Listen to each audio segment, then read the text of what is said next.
عن حذيفة رضي الله تعالى عنه قال كان النبي صلى الله تعالى عليه وسلم إذا نام قال اللهم باسمك أحيا وأموت وإذا استيقظ قال الحمد لله الذي أحيانا بعدما أماتنا وإليه النشور أو كما قال.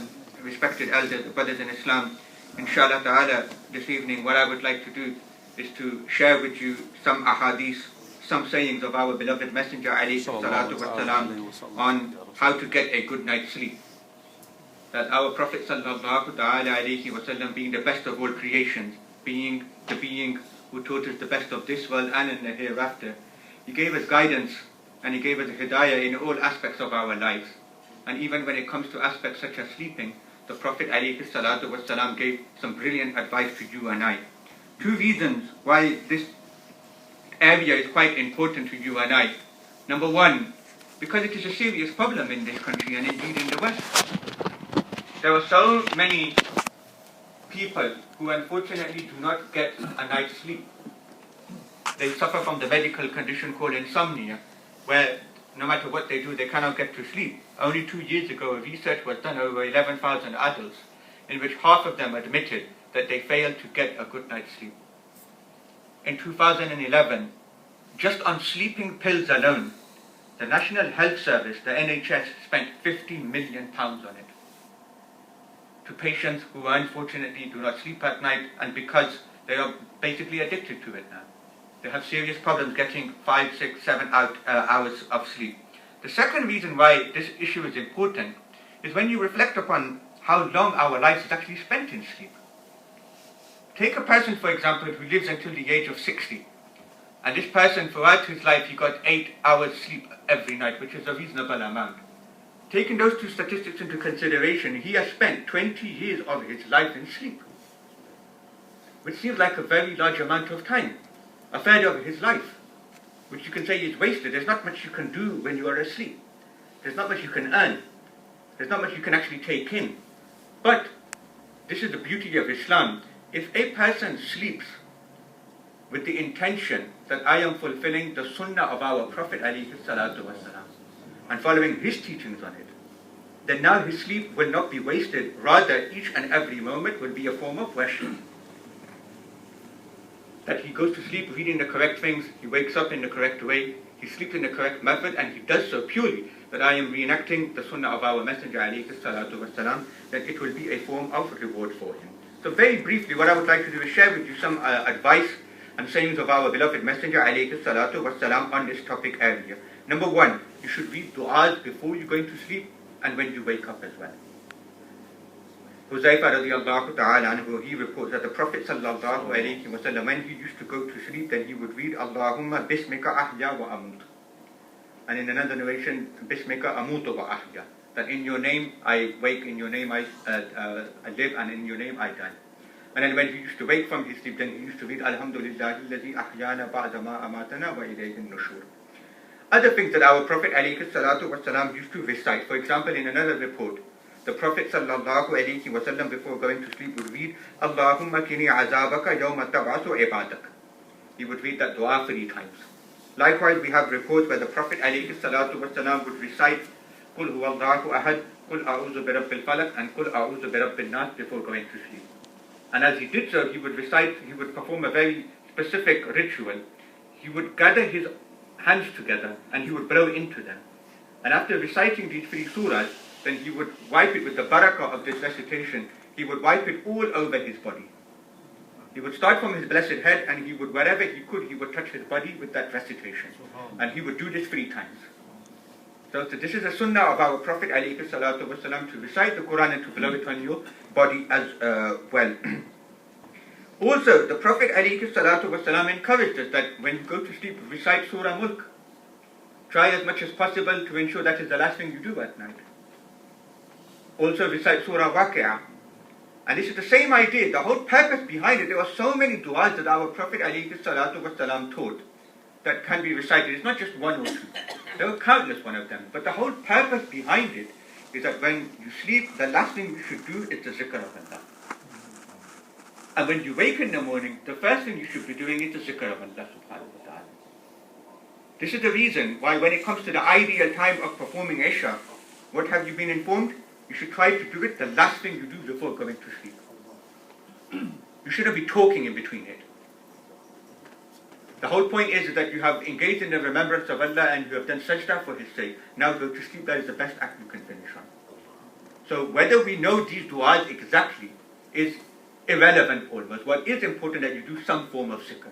So even if you have a small child and you know he can't learn these big du'as, tell him to recite the kalima sharif. Or recite the kalima sharif for him or her. The purpose, however, is simple.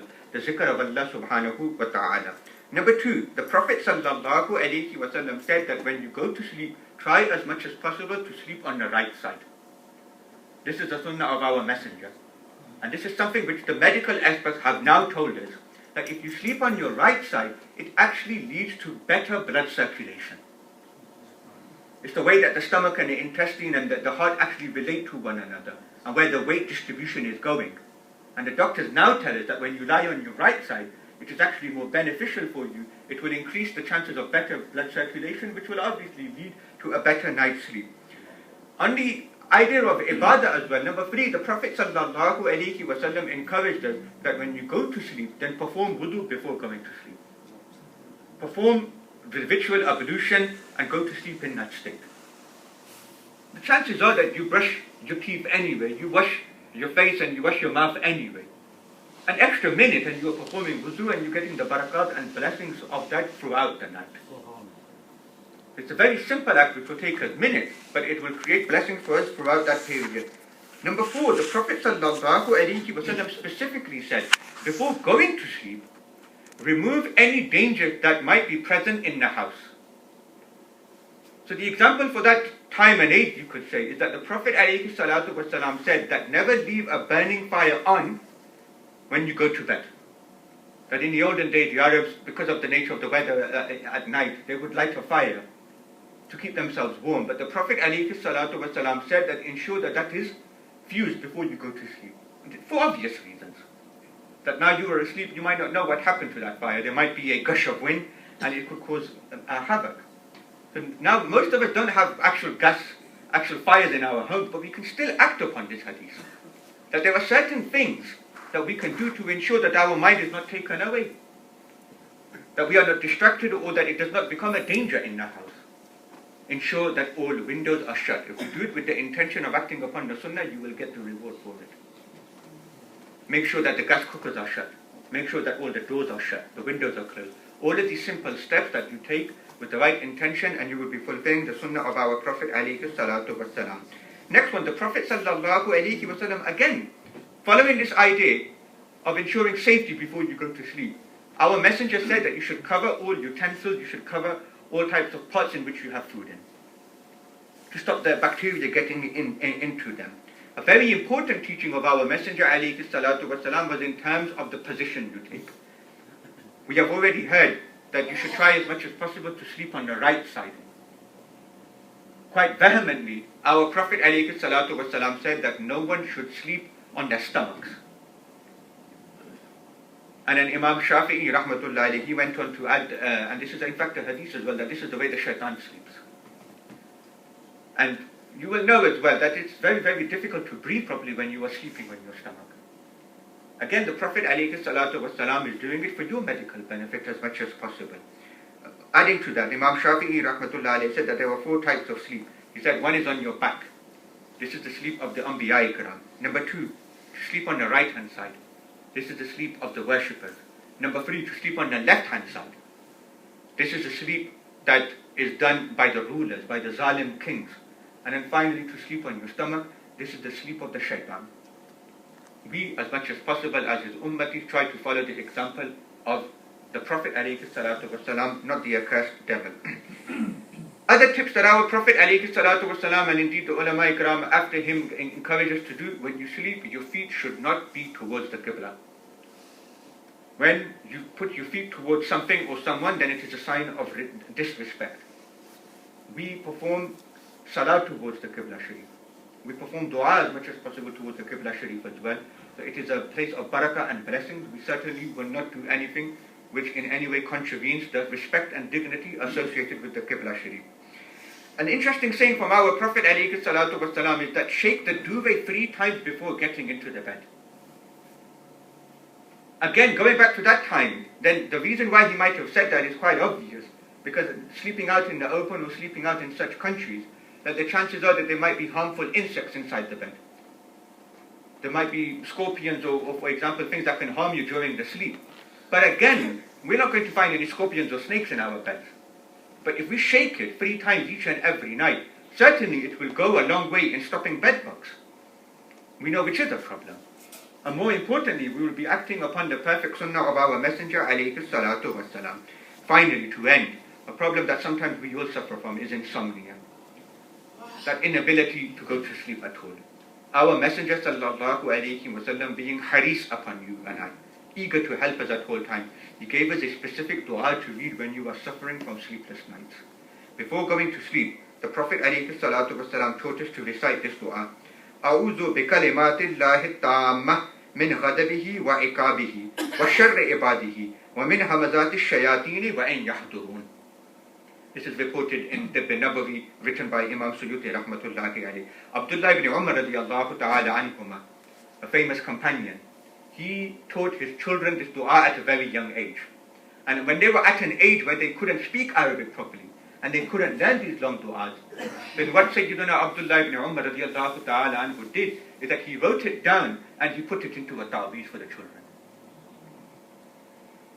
So that at least if they can't recite it or read it, they can at least feel the barakah and blessings of it. And from that you can understand and appreciate as well that ta'weez is not bid'ah, it is not haram, it is not shirk. Done in the correct way and the correct teaching, it is in fact the sunnah of the companions of the Prophet alayhi salatu wasalam. It is Allah subhanahu wa ta'ala who is giving the shifa and is giving that good night's sleep through these words. At the end of the day, it is still Allah subhanahu wa ta'ala doing it. Very simple steps, ones that will take absolutely no effort whatsoever. And we can turn our 8 hours at night into a form of ibadah, because we are acting upon the perfect sunnah of our Messenger. May Allah subhanahu wa ta'ala give us all the ability to act upon the flawless sayings of our Messenger. Ameen. Wa ma alayna illa al-balagul mubin. اللهم صل على سيدنا ومولانا محمد وعلى آل سيدنا ومولانا محمد وبارك وسلم عليه. ربنا تقبل منا إنك أنت السميع العليم وتب علينا إنك أنت التواب الرحيم. رب اشرح لي صدري ويسر لي أمري واحلل عقدة من لساني يفقهوا قولي. اللهم انفعنا بما علمتنا وعلمنا ما ينفعنا وزدنا علما والحمد لله على كل حال. وصلى الله تعالى على خير خلقه ونور عرشه محمد وعلى آله وأصحابه أجمعين. آمين برحمتك يا أرحم الراحمين.